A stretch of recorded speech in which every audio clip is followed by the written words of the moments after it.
Oui, jeune fille excisée dans les Iro, dans la région du Centre-Ouest. L'auteur est une dame d'un âge avancé. Elle a été interpellée par les services de sécurité. Le constat sur place de Jacques Lamissa Tarpaga. Ces jeunes filles sont âgées de 5 ans maximum. Elles sont toutes passées sous le tranchant de Dame Bouddha Madeleine. Ces filles ont été excisées dans le village de Vrassan, à une trentaine de kilomètres de Sapui. En attendant une poursuite judiciaire à son encontre, Bouddha Madeleine dit regretter son acte et fait son mea culpa. Je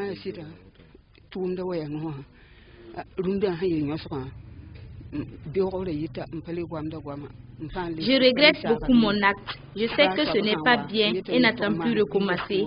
Je demande pardon.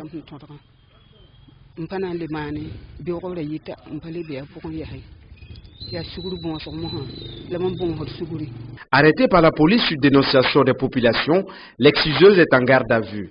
Les parents, eux, complices, sont aussi entendus. Nous avons dépêché une équipe pour vérifier et c'est ainsi que nous avons constaté 8 cas.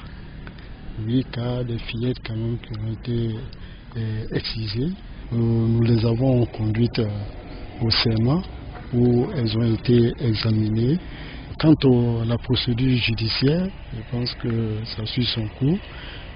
L'exciseuse a été interpellée le 19 dans la matinée.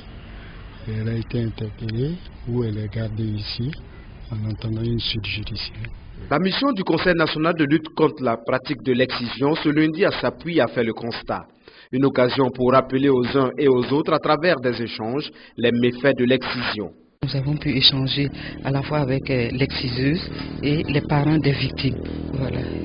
La pratique est malheureusement récurrente au niveau de la localité et il nous appartenait donc d'échanger sur ces différentes personnes-là pour savoir quels sont les fondements réels qui les amènent à toujours pratiquer l'excision.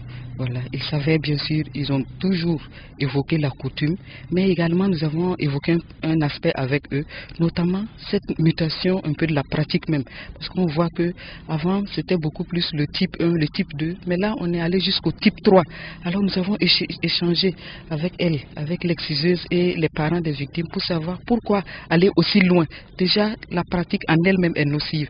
Alors jusqu'au type 3, c'est vraiment cela engrange des conséquences désastreuses pour les enfants. Cet énième cas d'excision dans la province du Ziro appelle à adopter de nouvelles stratégies de lutte, surtout que Bouddha Madeleine est une récidiviste.